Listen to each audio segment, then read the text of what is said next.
2023 K리그가 2월 마지막 주에 개막이 됩니다. 그리고 그 다음 주에는 K리그2도 개막이 됩니다. 본격적인 프로축구의 개막인데, 본격적인 프로축구의 개막입니다. 스포츠를 좋아하는 사람 입장에서 반가운 뉴스가 아닐 수 없습니다. 그런데 K리그2에서 너무나 비상식적인 일이 일어나서 오늘은 좀 그 얘기를 하고 싶어서 말씀을 드립니다. 2부 리그이기 때문에 사실은 축구를 좋아하는 분이 아니면은 존재도 모르는 분이 많습니다. 그런데 올해 K리그2에 두 개 팀이 새롭게 리그에 참여를 하게 됐습니다. 하나가 천안FC, 그리고 또 하나가 청주FC입니다. 천안시와 청주시가 운영하는 그런 지방자치 구단이 두 개의 구단이 K리그2에 올해부터 리그에 참여를 하는 것이죠. 우리나라 K리그는 기업보다는 지방자치제가 운영하는 경우가 훨씬 많습니다. 특히 K리그2는 거의 모든 구단이 지방자치제가 운영한다라고 할 수 있습니다.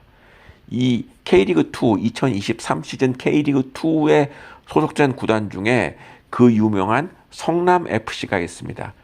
지금 각종 언론에서 가장 많이 언급되는 프로축구단이 아마 성남FC일 것입니다.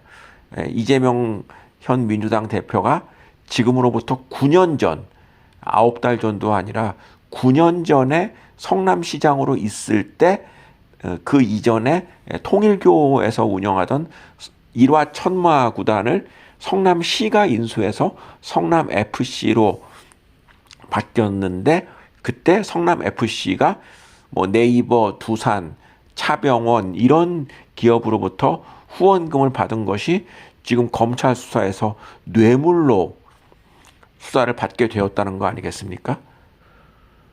근데 뭐 이거에 대한 뭐 시시비비는 법정에서 다뤄지겠지만은, 저는 기업의 스폰서를 받지 않고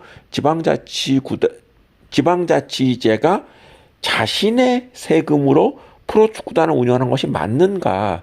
이거는 정말로 심각하게 생각해 봐야 할 문제라고 생각합니다.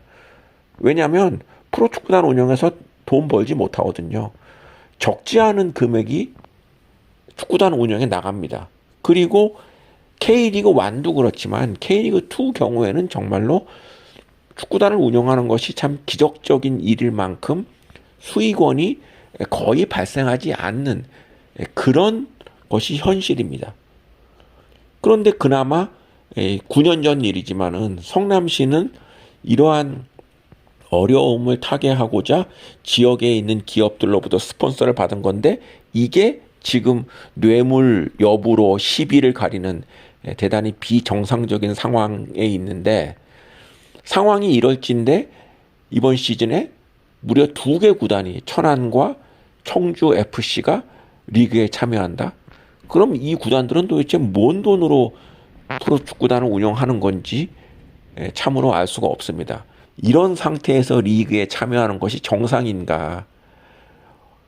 근데 이게 하루 이틀 문제가 아니라 올해 2023년은 우리나라 프로축구단이 1983년 생긴 이후로 40년이 되는 해입니다. 40년이면 그야말로 강산이 4번 바뀐 셈인데, 우리나라 프로축구단은 왜 점점 이상해져야만 되는 것일까요? 프로축구단을 운영해서 돈을 못 버는 것은 누구나 다 아는 사실인데, 점점 리그에 참여하는 구단은 늘어나는 이 미스테리한 상황, 축구팬의 입장에서 어떻게 이해를 해야 될까 의구심이 듭니다. 동영상을 마치기 전에 이 문제는 조금 짚고 넘어가고 싶은 것이, 수많은 축구인들 그리고 축구 관련 기자들도 있지만 왜 단 한 명도 이 문제에 대해서 심각한 위기라고 생각하지 않는 것인지 참으로 이해할 수가 없습니다. 프로구단 운영으로 수익이 나는 것이 뭐가 중요해? 그냥 축구만 하면 될 일이지 라고 단순하게 생각하는 것인지 모를 일입니다.